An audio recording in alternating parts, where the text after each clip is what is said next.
the middle of the Indian Ocean, 11 Somali pirates vanished without a trace. No trial, no rescue, no witnesses. The Kremlin claimed they were released, but leaked naval records tell a different story. One so ruthless, it redefines what it means to fight piracy. May 2010, the Russian oil tanker Moscow University is crawling through 500 miles of open sea, carrying 86,000 tons of crude oil bound for China. The crew knows these waters are a hunting ground for the desperate and the dangerous. Still, the horizon feels quiet until 3 black dots appear, racing across the waves. They grow larger, louder, more deliberate. Skiffs, pirate boats, closing fast. On deck, the captain has seconds to react. Water cannons won't stop them. Flares won't stop them. And if the pirates reach Somalia with hostages, there will be no easy way out. The order comes sharp and fast. Shut down the engines. Lock the hatches. Get to the fortified room. 23 crew members vanish into steel-plated walls, carrying water, food, and the one thing the pirates fear most: comms gear that can call the Russian Navy. Outside, the skiffs slam against the hull. A ladder hooks over the side. Boots hit the deck.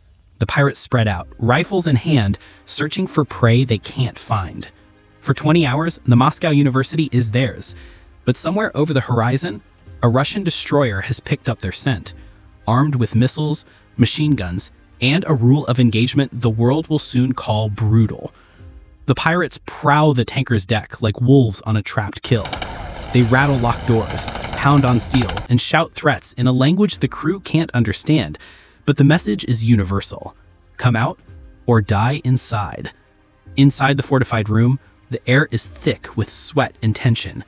Every sound outside feels amplified. The scrape of boots on metal, the clang of a rifle butt on a hatch. The captain keeps his voice low, feeding updates through the radio to company headquarters, the Coast Guard, and finally, the Russian Navy. The response is terse. Help is coming. Hold your position.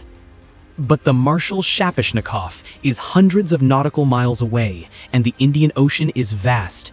It will take hours for the warship to reach them, hours in which anything could happen. The pirates, growing frustrated, begin firing shots into the air, testing the crew's resolve. The smell of burnt powder drifts through the ventilation. One pirate pulls out a long length of steel pipe and starts hammering at a hatch hinge, sparks flying in the dim light. Far away, in the belly of the Shapishnikov, Marines load rifles and check deer under the glare of red combat lights. The destroyer's captain, a veteran of Cold War shadow operations, studies a radar plot that shows a blinking dot. The tanker, flanked by smaller, fast-moving returns. They know this is not just a rescue, it's a statement. Each operation against Somali pirates sends a ripple across the oceans. Too much mercy, and the criminals grow bold. Too much force, and the Kremlin's critics sharpen their knives. But here, on the open sea, there are no reporters, no cameras, only power and the will to use it. By dawn, the Shapishnikov is closing in. Its gray hull knives through swells, missile hatches shut, deck guns silent, but ready. Above, the helicopter crews are strapping in, rotor blades beginning to turn. On the Moscow University, the pirates don't know it yet, but the predator is almost here. And the moment they hear the first thump of helicopter rotors, the hunt will begin. The first sound is a deep, rhythmic thump, faint at first, then swelling until it swallows the horizon. Rotor blades. The pirates freeze mid-step, their heads snapping upward. A black shape breaks through the morning haze. A Russian Ka-27 helicopter, its stub wings bristling with heavy machine guns. The downdraft whips loose tarps across the deck, sending the smell of jet fuel and salt into the air. One pirate shoulders his AK and fires a wild burst skyward. The rounds spark against the helicopter's armored belly. The response is instant. 2 streams of 12.7mm tracer fire rip down from the side door, each shot punching metal and flesh with brutal precision. One man goes down hard, his rifle clattering across the deck. Another staggers back, clutching his leg, before collapsing against the railing. The crew in the fortified room hears it all: the roar of engines, the sharp chatter of gunfire, and a scream that's cut off mid-breath. On the horizon, the Marshal Shapishnikov looms into view. At 163 meters long and bristling with weaponry, it moves like a predator that knows the kill is already certain. Deck guns swing toward the tanker, not to destroy it, but to box the pirates in with precise, intimidating fire. A pair of 100mm shells detonate in the water just meters from the ship, geysers of spray towering over the pirates. The message is clear: you're trapped. Meanwhile, the Ka-27 hovers low, with its rotors chopping the air into a deafening roar. The Marines slide down ropes, boots hitting steel with a clang that echoes over the waves. Their rifles are already raised, eyes locked on their targets. For the first time, the pirates hesitate, and hesitation is fatal. The Marines move like liquid shadow, each step measured, each rifle barrel locked on its mark. They fan out across the deck, forcing the pirates back with a wall of cold, unblinking steel. One pirate tries to dart toward the ladder, clutching the side rail to throw himself overboard. A Marine lunges, seizing his collar, and drives him hard against the bulkhead. The thud echoes in the wind. Another pirate raises his weapon, but before he can fire, a burst of suppressed rounds cuts the rifle clean from his hands, the stock splintering on impact. The Ka-27 holds position overhead, rotors chopping the air into a deafening roar. The downwash shreds the pirates' voices, drowning their panic in a hurricane of sound.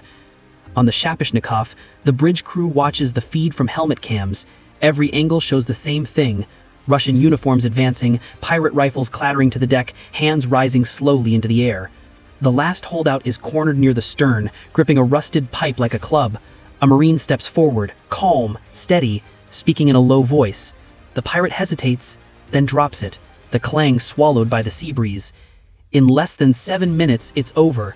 11 pirates lie face down, wrists bound with plastic ties. Their skiffs, stripped of weapons and fuel, are roped to the side of the tanker like trophies. The crew of the Moscow University emerge from their steel refuge into blinding sunlight. Some smile, others simply stand still, their faces drained, the weight of 20 hours of fear finally lifting. From the radio, the destroyer's captain's voice is flat and final. The vessel is secure. Prepare to transfer prisoners. But what happens next will never make it into any official logbook. Official reports say the pirates were handed over to Somali authorities, but there's a problem. No one ever saw them arrive. According to the Russian Ministry of Defense, the prisoners were released in a small inflatable boat, stocked with food and water, somewhere in the middle of the Indian Ocean. The coordinates placed them over 500 nautical miles from the nearest coast. No navigation gear, no radio. Only the horizon in every direction. On paper, it was an act of mercy. In reality, it was a death sentence. Within days, maritime patrol aircraft reported no sign of the boat, no debris, no bodies, nothing. It was as if the 11 men had been swallowed whole by the sea. The Kremlin offered no further comment. Somalia demanded an investigation. Human rights organizations accused Russia of extrajudicial killings. Moscow stayed silent. But whispers began to circulate in naval circles. A classified log from the Marshal Shapashnikov allegedly recorded the hours after the capture, hours missing from the public version of events. The log described extended field interrogation on deck under armed guard, followed by a cryptic notation: personnel relocated, assets neutralized. Leaked satellite data showed a Russian submarine surfacing in the area less than 8 hours later. Then, its signature vanished from tracking systems entirely. Some say the pirates were simply abandoned and left to die under the sun. Others claim they were taken aboard the submarine and removed far from prying eyes. The truth is locked behind steel doors in Moscow's naval archives, and those who might talk don't. But this would not be the last time pirates learned that crossing Russian waters meant more than just losing the fight. It meant vanishing from the map. 11 years have passed since the Moscow University incident, but in pirate strongholds from Mogadishu to Lagos, the story still circulates in whispers. It's told not as a tale of defeat, but as a warning. In every version, the ending is the same. The Russians don't forgive. Some say the men died of thirst under an empty sky. Others swear they were taken to the depths by a submarine that surfaced like a ghost. It doesn't matter which is true. The point is that the Russian Navy has no patience for ransom games or negotiations. And now, in October 2021, that shadow stretches into the Gulf of Guinea. The Panamanian container ship MSC Lucia is carving through the swells, its steel hull cutting a lonely path toward the horizon. The waters here are a thief's paradise, a chaotic corridor where armed gangs from multiple nations roam, hunting slow, unescorted vessels. The Gulf has a reputation for chaos. Storms can roll in without warning, and radio distress calls are often picked up too late. For the Lucia, the journey seems uneventful until a shape appears on the horizon. It's a small, fast boat, low to the water, moving with a speed and purpose that no fishing vessel needs. The crew on the bridge exchange tense glances. They know what's coming. Pirates in this region don't waste time with threats. They strike fast, overwhelm, and disappear into hidden inlets before anyone can respond. But this time, luck or fate intervenes. Over the open channel, the Lucia's captain issues a frantic distress call. It's picked up by a ship no pirate in these waters wants to see. The Vice Admiral Kulakov, a Russian destroyer armed for war, is patrolling just 30 nautical miles away. Its silhouette is enough to freeze operations across hundreds of miles of ocean, and it's coming in hard. The Gulf of Guinea greets the Vice Admiral Kulakov with a wall of weather. A tropical storm churns the sea into steel-colored mountains, rain slashing sideways across the deck, lightning clawing the sky. For most ships, it's a nightmare. For the Russians, it's cover. A Ka-27 helicopter roars to life, its rotor scattering sheets of water across the destroyer's deck. Inside, a squad of Marine infantry sits shoulder to shoulder, silent behind dark visors. The engines howl, and the aircraft lifts into the teeth of the storm. Out on the horizon, the pirates push their boat harder, their wake vanishing into the rain. They've heard the name Kulakov before. They've heard the stories about the Moscow University, about men who never made it home. The Ka-27 punches through the rain curtain and drops low over the swells. Lightning flashes, revealing the MSC Lucia and the small black speck of the pirate boat veering away at full throttle. The Marines don't even need to fire a shot. The sight of Russian colors painted on the side of the helicopter is enough. The pirates vanish into the storm, leaving nothing but churned water in their wake. On the Lucia, the crew emerges from the engine compartment where they had taken shelter, blinking into the floodlight glare. The Ka-27 hovers overhead as Marines fast rope onto the deck, boots slamming into steel, rifles scanning for any stragglers. Within minutes, the ship is secured. The pirates are gone. The storm still rages, but the danger has passed, not because of bullets, but because of a reputation forged in blood and silence. The Kulakov falls in alongside the Lucia, its bulk a moving wall against the waves. It will escort her out of danger. But for other ships in the Gulf, the shadow of the Russians has only just begun to spread. For the next 4 weeks, the Vice Admiral Kulakov prowls the Gulf like a steel predator. Its gray hull cuts through rain and sun alike. Radar dishes sweeping the horizon, sensors probing the waves for the slightest flicker of movement. Word spreads fast along the pirate channels. From hidden coves in Nigeria to backwater ports in Benin, intercepted chatter tells the same story. Cancel the raid. The Russians are here. Russian signals intelligence captures one exchange between two pirate skippers. The voice is tight, urgent. You see that silhouette? You turn around. You don't fight the ghost ship. But the Kulakov is no ghost, it's a hunter. Its patrol pattern is unpredictable, doubling back without warning, appearing where no one expects it. Merchant captains in the region start calling it the Iron Curtain of the Gulf. Suspicious vessels are stopped, boarded, and searched. 3 pirate boats vanish from radar entirely after brief encounters with the destroyer. Official reports blame adverse weather conditions, but veteran sailors know storms don't erase men that quickly. In port cities, black market arms dealers complained of missing clients. Families in pirate strongholds whisper about men who set out to sea and never returned, but no one files reports. No one asks the Russians questions. The Kulakov's presence does more than halt attacks. It shifts the entire flow of piracy in the Gulf. The gangs adapt, moving their operations hundreds of miles away, and for the first time in years, certain merchant routes run untouched for weeks on end. Still, in the dim-lit navigation rooms of the Kulakov, officers study more than just shipping lanes. They are mapping human networks, identifying leaders, and feeding names into a doctrine born from a different ocean, a different year, and a fate that leaves no survivors. Officially, the Vice Admiral Kulakov's 2021 patrol was a model of restraint. No shots fired, no casualties, just a steady deterrence that kept pirates at bay. Unofficially, the story is far darker. Leaked intercepts from regional maritime authorities mention unreported maritime seizures during the patrol. Satellite surveillance picked up fleeting blips, small boats approaching the Kulakov, then vanishing from radar minutes later. No distress calls. No trace. According to one former naval officer, these weren't random disappearances.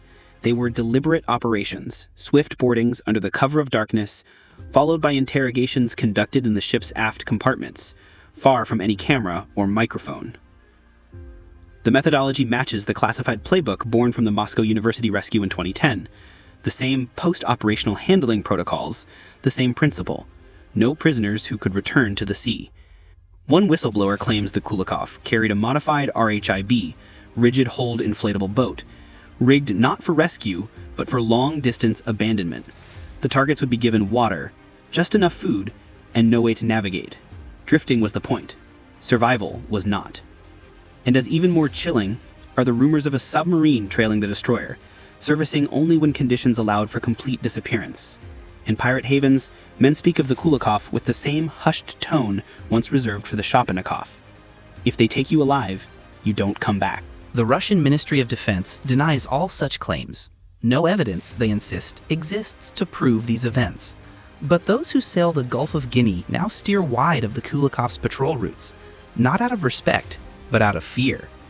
And in Moscow's naval archives, the doctrine that began with 11 vanished men remains active, updated, and ready for the next target foolish enough to test Russian waters.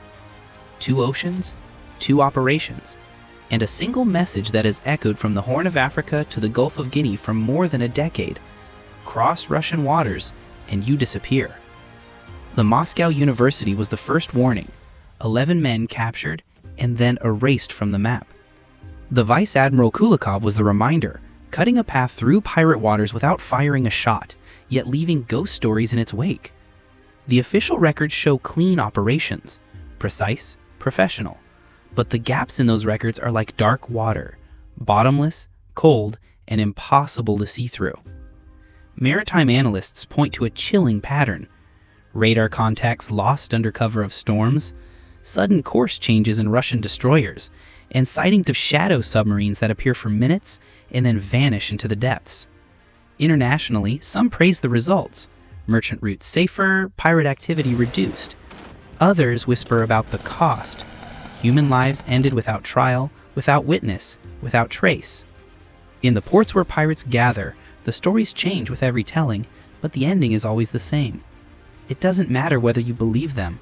It doesn't matter whether the Russians really do what the rumors claim. Out here, in the endless reach of the ocean, perception is power, and fear is the deadliest weapon of all. And somewhere, even now, a destroyer silhouette might be sliding across a distant horizon. You might never see it again. You might never see anything again. Because out here, the sea keeps its secrets.